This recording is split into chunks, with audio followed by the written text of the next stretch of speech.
Écoutez, écoutez-moi. C'est ce que dit Moshe au moment de sa mort, enfin un peu avant de mourir. Moshe adresse un long discours aux enfants d'Israël sous une forme de cantique. C'est un des passages poétiques les plus sublimes de toute la Bible, la paracha de Ha'azinu, dans laquelle Moshe dit « Écoutez-moi ». Mais à qui dit-il « Écoutez-moi » ? Il dit cela au ciel et à la terre. « Écoutez aux cieux quand je parle, et que la terre soit attentive à mes paroles ».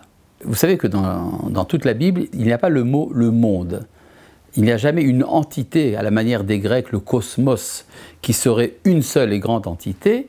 Il y a toujours deux éléments, le ciel et la terre. Le ciel désignant tout ce qui est céleste et spirituel, et le mot terre désignant tout ce qui est terrestre, et donc matériel, si l'on veut être schématique.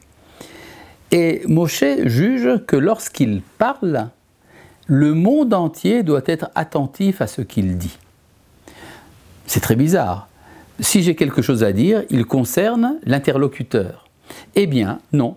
Pour Moshe, l'interlocuteur de son discours, c'est l'univers tout entier. Il y a une dimension cosmique à ce que Moshe veut révéler. C'est-à-dire que le discours de Moshe ne s'insère pas seulement dans le moment et le lieu historique où ce discours a été donné, il fait partie de l'ordre du monde. Et qu'est-ce que Moshe veut nous raconter ? Eh bien, il nous parle, en fait, depuis la création du monde, jusqu'à la fin de l'histoire, mais très très loin. Même la résurrection des morts est évoquée dans son discours. Cela veut dire que pour comprendre véritablement ce que la Torah veut nous dire, il faut tenir compte de l'ensemble de l'histoire et que les portes et les fenêtres qui nous ouvrent vers l'histoire du monde soient bien ouvertes. Et donc le monde entier doit écouter. Eh bien, de quoi parle-t-il ? Il nous parle entre autres de l'élection du peuple d'Israël. Et il revient un peu à des événements de la séparation de l'humanité en différentes nations. Lorsque le Très-Haut a donné en héritage aux nations leur partage, il a choisi Israël, mais, rajoute Moshe, il a formé les nations selon le nombre des enfants d'Israël. C'est quoi le nombre des enfants d'Israël ? Eh bien, le plus petit nombre, c'est le nombre de 70. En effet, dans le livre de Bereshit, la Torah insiste sur le fait que les enfants d'Israël qui descendent en Égypte, le premier noyau qui va devenir la nation d'Israël, était formé de 70 individualités. Et or, ce chiffre de 70 n'est pas un hasard, il correspond à la typologie des 70 nations de la terre selon la Torah. Nous savons qu'il y a beaucoup plus que 70, mais cela veut dire les identités archétypiques, celles qui sont le fondement des différentes manières d'être homme. Or, ce que dit Moshe, il a formé le nombre des nations selon le nombre des enfants d'Israël. Ce qui veut dire que l'identité d'Israël, l'élection d'Israël, a une finalité universelle. Ce qui revient un peu à l'enseignement bien connu de Rabbi Yehuda Halevi, qu'Israël parmi les nations est comme le cœur au sein des organes. Un cœur qui n'a pas d'organes à alimenter ne sert pas à grand-chose.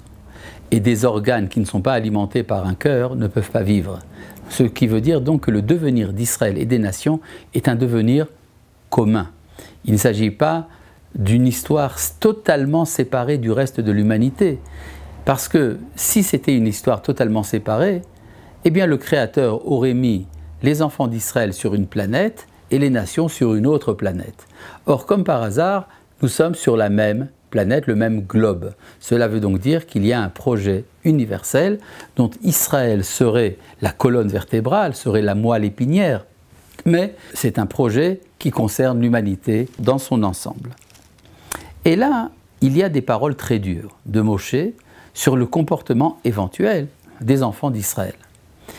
Un verset nous parle de l'éventualité même de la Shoah. J'ai envisagé, dit Dieu, de détruire ce peuple, mais il aurait entraîné une profanation de mon nom, donc je ne le ferai pas.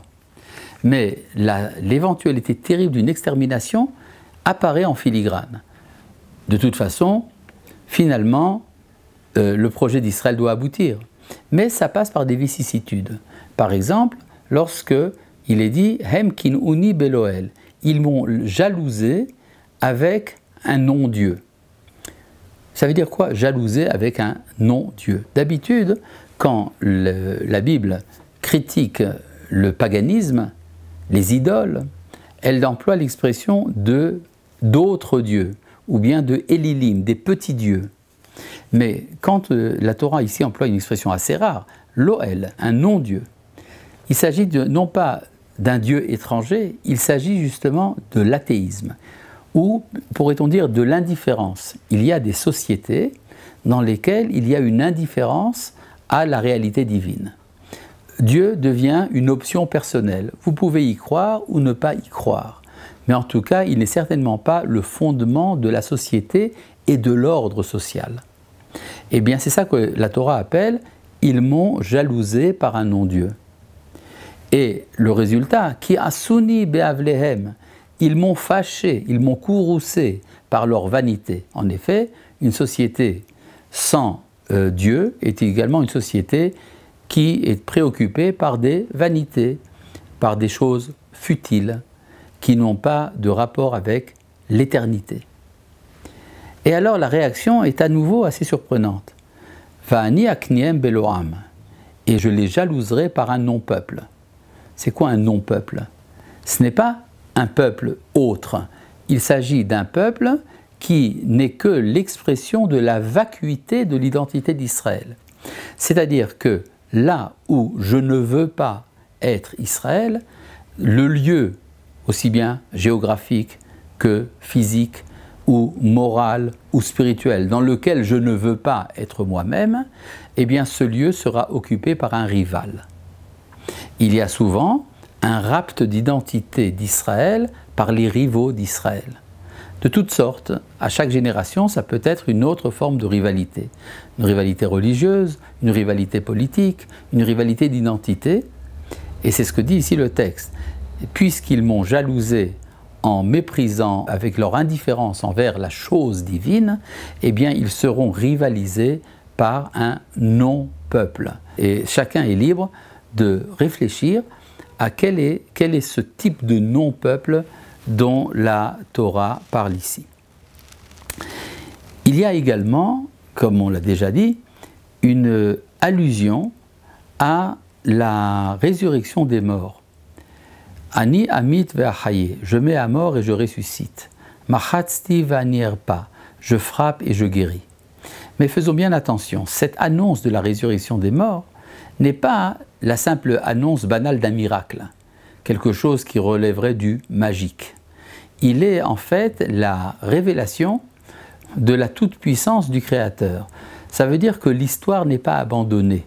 Chaque moment de l'histoire, même les plus terribles moments de l'histoire, font partie d'un projet, et c'est ça que dit Dieu quand il dit « N'oubliez pas que je suis toujours là, puisque je suis même capable de ressusciter. » Et puis la conclusion du long cantique de Moshe, c'est que vient un temps où le sang d'Israël sera vengé, et que Israël recouvrira son sol. Vechiper admato amo. Et ça veut dire que, en fait, pour que l'histoire aboutisse, il faut que la justice soit faite. S'il n'y a que souffrance, même si cette souffrance est noble, la souffrance au nom du devenir d'Israël, de l'élection d'Israël, mais que cette souffrance n'aboutit pas à une mise en place d'une justice en fin d'histoire, alors l'histoire n'est pas véritablement réussie. Et donc, il faut que l'histoire passe par l'accomplissement de la justice et du retour d'Israël à sa terre, et alors, Harninu Goïm Amo, et c'est alors que les nations loueront l'Éternel avec son peuple, tous ensemble. C'est un projet universel de sanctification du Créateur et de réussite de l'histoire.